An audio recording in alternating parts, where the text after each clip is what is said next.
BJP സംസ്ഥാന secretary MV Gopakumar Sudheesh ഗോപാലിനൊപ്പം ചേരുന്നു. സുധീഷ്, അതിഥിയിലേക്ക് പോകാം.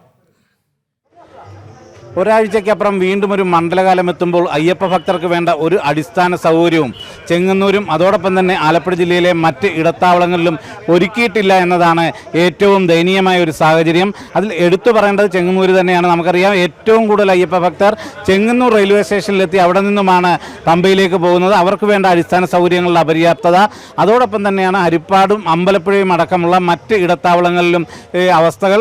ഇതിന് ഒരു അടിയന്തരമായ പരിഹാരം, ഇതിന് ഒരു കൃത്യമായ അവലോകന യോഗം പോലും ഇതുവരെയും ചേരുന്നില്ല എന്നത് തന്നെയാണ് ഏറ്റവും ദാരുണമായ ഒരു സാഹചര്യം. അയ്യപ്പ ഭക്തരെ ഒരു ലാഭത്തിന് വേണ്ടിയുള്ള ഒരു കാരണം മാത്രമായി കാണുന്നു എന്നത് തന്നെയാണ് എടുത്തു പറയേണ്ടത്. ഇപ്പോൾ BJPയുടെ സംസ്ഥാന സെക്രട്ടറി MV ഗോപകുമാർ കൂടി നമ്മളോടൊപ്പം ചേരുകയാണ്. ഇപ്പം വീണ്ടും ഒരു മണ്ഡലകാലം എത്തുമ്പോൾ എത്രത്തോളം അവഗണനയാണ് ഈ അയ്യപ്പ ഭക്തരെ സംബന്ധിച്ചിടത്തോളം നേരിടുന്നത്?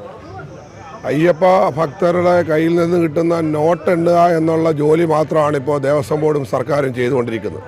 യഥാർത്ഥത്തിൽ ശബരിമലയിലുള്ള പ്രധാന ഇടത്താവളമായിട്ടുള്ള ചെങ്ങന്നൂർ മുതൽ നമ്മൾ പരിശോധിച്ചാൽ ചെങ്ങന്നൂരിൽ കേന്ദ്ര ഗവൺമെൻറ് ഇടപെട്ടുകൊണ്ട് റെയിൽവേ ഏതാണ്ട് 60-ലധികം സ്പെഷ്യൽ ട്രെയിനുകളാണ് ശബരിമല തീർത്ഥാടകർക്കായി ഇപ്പോഴേ ഒരുക്കിയിട്ടുള്ളത്. പക്ഷേ ഈ വരുന്ന തീർത്ഥാടകർ, ലക്ഷക്കണക്കിന് വരുന്ന തീർത്ഥാടകർ ചെങ്ങന്നൂരിൽ അവർക്ക് വിശ്രമിക്കാനുള്ള യാതൊരു സംവിധാനവും ഇല്ല.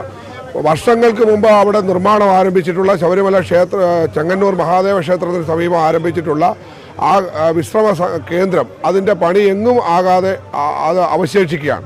അതുപോലെ റെയിൽവേ സ്റ്റേഷനും പരിസരത്തും KSRTC സർവീസ് നടത്തുന്നുണ്ട്. ഈ KSRTC ബസ് പാർക്ക് ചെയ്യാനോ അവിടുന്ന് തീർത്ഥാടകരെ ആ ബസ്സിൽ കയറ്റി കൊണ്ടുപോകാനുള്ള ഒരു സംവിധാനവും ഇല്ല. KSRTC പോലും പുതിയ ബസ്സുകൾ വാങ്ങുന്ന സാഹചര്യമില്ലാത്തതുകൊണ്ട് വളരെ പഴക്കമായിട്ടുള്ള ഇത്രയും അപകടകരമായിട്ടുള്ള ഒരു യാത്ര നടത്തേണ്ട ആ ശബരിമലയിലേക്കുള്ള റോഡ് നമുക്കറിയാം. അവിടെ കൃത്യമായ സംവിധാനം ഇല്ലാത്ത, നല്ല കണ്ടീഷൻ ഇല്ലാത്ത വാഹനങ്ങൾ ഓടിക്കുന്ന അപകടകരമാണ്. അവിടേക്ക് പഴയ KSRTC ബസ്സുകളാണ് കഴിഞ്ഞ വർഷം അയച്ചത്. ഈ വർഷം പുതിയ ബസ്സുകൾ അയക്കാൻ വേണ്ടിയിട്ടുള്ള സംവിധാനമില്ല. അവിടെ ഏറ്റവും പ്രധാനപ്പെട്ട കാര്യം എന്താ? സ്പെഷ്യൽ ചാർജാണ് ശബരിമലയ്ക്ക് ഈടാക്കിക്കൊണ്ടിരിക്കുന്നത്. എല്ലാ തീർത്ഥാടനത്തിനും, നമ്മുടെ ഭാരതത്തിലെ എല്ലാ തീർത്ഥാടന കേന്ദ്രങ്ങളിലേക്കും അവർക്ക് സബ്സിഡി കൊടുത്ത് ആ തീർത്ഥാടകർക്ക് ആവശ്യമായ സഹായമാണ് ഗവൺമെൻറ്റുകൾ ചെയ്യാറുള്ളത്. പക്ഷേ ഇത്രയധികം ആളുകൾ ഉപയോഗിക്കുന്ന, തീർത്ഥാടകർ ഉപയോഗിക്കുന്ന KSRTC സ്പെഷ്യൽ ചാർജ് ഈടാക്കിക്കൊണ്ട്, സ്പെഷ്യൽ ചാർജ് എന്ന് പറയുമ്പോൾ AC ബസ്സുകൾക്കുമൊക്കെ വീണ്ടും സ്പെഷ്യൽ ചാർജുകൾ കൂട്ടി വലിയ ഭീമമായ തുകയാണ് ഈടാക്കിക്കൊണ്ടിരിക്കുന്നത്. യഥാർത്ഥത്തിൽ ആ ഒരൊറ്റ തീർത്ഥാടന കാലത്തിലെ പണം കൊണ്ടാണ് KSRTC നിലനിൽക്കുന്നത്. തന്നെ വലിയ വരുമാനമാണ് KSRTC കിട്ടുന്നത്. എന്നിട്ടും നല്ല ബസ്സുകൾ അനുവദിക്കാൻ വേണ്ടി ഗവൺമെൻറ് തയ്യാറാകുന്നില്ല. റെയിൽവേ സ്റ്റേഷൻ്റെ നിർമ്മാണം അത് കേന്ദ്ര ഗവൺമെൻറ് തീരുമാനമെടുത്തെങ്കിലും MPയുടെ ഒരു ഇടപെടലുമില്ല. അത് വേഗത്തിലാക്കാനുള്ള ഒരിടപെടലും MPയുടെ ഭാഗത്ത് നിന്ന്. ഇനി കേന്ദ്ര ഗവൺമെൻറ്, ഞങ്ങൾ ഈ കാര്യം കേന്ദ്ര ഗവൺമെൻറ് ശ്രദ്ധയിൽപ്പെടുത്തിയിട്ടുണ്ട്. അടിയന്തരമായി ചെങ്ങന്നൂർ റെയിൽവേ സ്റ്റേഷൻ്റെ പുതിയ നിർമ്മാണം ആരംഭിക്കാൻ, അനുവദിച്ചിട്ടുള്ള നിർമ്മാണം ആരംഭിക്കുന്ന കാര്യം ബഹുമാനപ്പെട്ട BJPയുടെ സംസ്ഥാന അധ്യക്ഷൻ രാജീവ് ചന്ദ്രശേഖർജി മുഖാന്തരം ഞങ്ങൾ കേന്ദ്ര റെയിൽവേ മന്ത്രിയുമായി ബന്ധപ്പെട്ടിട്ടുണ്ട്.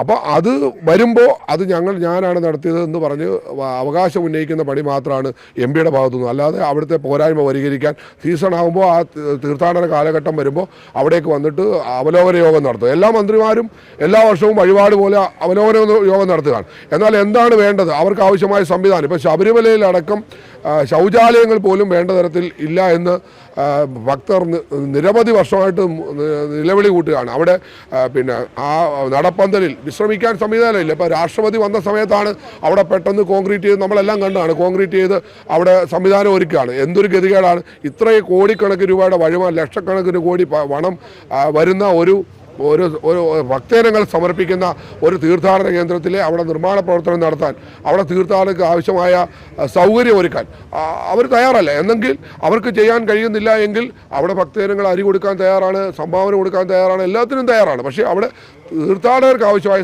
സംവിധാനം എടുക്കാൻ ഗവൺമെൻറ് തയ്യാറല്ല.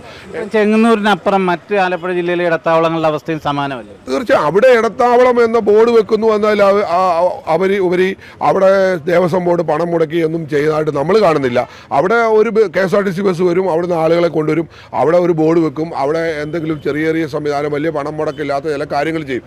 അവിടെ അങ്ങനെ അല്ലല്ലോ വേണ്ടത്. ഇത്രയും അധികം തീർത്ഥാടകർ ആശ്രയിക്കുന്ന ഈ ഒരു മണ്ഡലകാലം എന്ന് പറയുമ്പോൾ എല്ലാവരുടെയും മനസ്സിൽ ഭക്തി ഉണ്ടാകുന്ന വരുന്ന എല്ലാവരും വ്രതമെടുക്കുന്ന ഒരു കാലഘട്ടമാണ്. ആ സമയത്ത് ആ തീർത്ഥാടകർക്ക് ആവശ്യമായ ഒരു സംവിധാനം സാധാരണഗതിയിൽ തന്നെ ഈ തീർത്ഥാടനം ഇല്ലെങ്കിൽ തന്നെ ഈ ക്ഷേത്രങ്ങളിലൊക്കെ വലിയ ആളുകളാണ്. ഇപ്പോൾ ഹരിപ്പാടായാലും അമ്പലപ്പുഴയായാലും ആറന്മുള ക്ഷേത്രം എല്ലാ ക്ഷേത്രങ്ങളിലും വലിയ തീർത്ഥാടന തിരക്കാണ്. അതിനോടൊപ്പം തന്നെ ശബരിമല തീർത്ഥാടകരും കൂടി പിന്നെ ഗുരുവായൂർ അടക്കമുള്ള ക്ഷേത്രങ്ങളിൽ ദർശനം നടത്തിയിട്ടാണ് അവർ ശബരിമലയ്ക്ക് പോകുന്നത്. പഞ്ചപാണ്ഡവ ക്ഷേത്രങ്ങളൊക്കെ ദർശനം നടത്താറുണ്ട്. അവിടെ ഒന്നും ഈ ദേവസ്വം ബോർഡിൻ്റെയോ ഗവൺമെൻറ്റിൻ്റെയോ ഒരു ശ്രദ്ധയും ഉണ്ടാകുന്നില്ല. അത് വളരെ പ്രതിഷേധാർഹമാണ്. കാരണം ശബരിമല തീർത്ഥാടകരോട് മാത്രം എന്താണ് ഇത്ര അവഗണന എന്നുള്ളത് വളരെ ഗൗരവമായി ചിന്തിക്കണം. ഇപ്പോൾ എല്ലാവരും മാധ്യമങ്ങളടക്കം ഈ നമ്മുടെ ശബരിമല സ്വർണ്ണക്കൊള്ളയുമായിട്ട് ബന്ധപ്പെട്ട് നിൽക്കുന്നത് കൊണ്ട് ഈ കാര്യങ്ങൾ അങ്ങ് തമസ്കരിക്കുകയാണ്. അതിനെപ്പറ്റി ചർച്ച പോലും ചെയ്യാൻ ഗവൺമെൻറ് തയ്യാറാവുന്നില്ല എന്നുള്ളതാണ് വസ്തുത. അതുതന്നെയാണ് ഇപ്പോൾ മണ്ഡലകാലം അടുത്തിട്ട് പോലും ഈ എന്തൊക്കെ സൗകര്യങ്ങൾ ഒരുക്കണം, എന്തൊക്കെ പോരായ്മകൾ നിലനിൽക്കുന്നു, അത് ചർച്ച ചെയ്യാൻ പോലും കൂട്ടാക്കാത്ത ഒരു സർക്കാരാണ്, ദേവസ്വം ബോർഡാണ്. അതുതന്നെയാണ് അയ്യപ്പ ഭക്തരെ വലയ്ക്കുന്നതും. ശരി സുധീഷ്.